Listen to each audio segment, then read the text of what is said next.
Hi and welcome to the course. In this first video, we'll go ahead and download and set up Blender on our computer.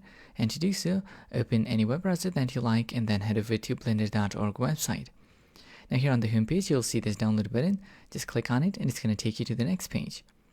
Now on this next page, the latest version of the Blender at the time of recording this video is Blender 4.0.1. But you can download the latest version when you're watching the video. And it's going to automatically detect your operating system. In this case, I'm using Windows, so I can simply click on this button to download it.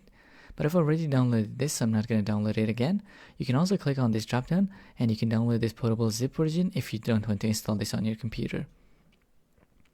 Now we'll be using installers, so I'll go ahead and minimize that. And I've already downloaded that here. So we'll go ahead and select Next, accept a license agreement. Next, and then we have the location where this is going to install. So it's going to be under C drive, program files, Blender Foundation, and then Blender 4.0. I'll go ahead and click Next and install.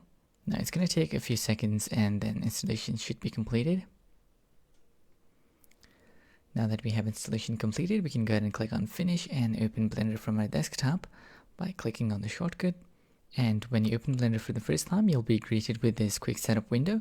Let's quickly go over some of the options here. First, we have our language, then we have our keyboard shortcuts. So if you're coming from apps like Maya or 3ds Max, you can select this industry compatible if you're familiar with those keyboard shortcuts. Next, we have select with. Now, prior to Blender version 2.8, you would select objects with right mouse button in Blender, but that has since changed. And if you're coming from an older version of Blender and you're used to that workflow, you can change that here. Next, we have spacebar. It plays our animation, but we can change it to access the tools or search. For now, we're going to leave everything at default and click continue.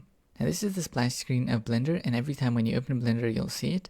To get rid of this, you simply click anywhere in this empty area or press the escape key. And this is the default interface of Blender, and that's what we'll be exploring in the next video.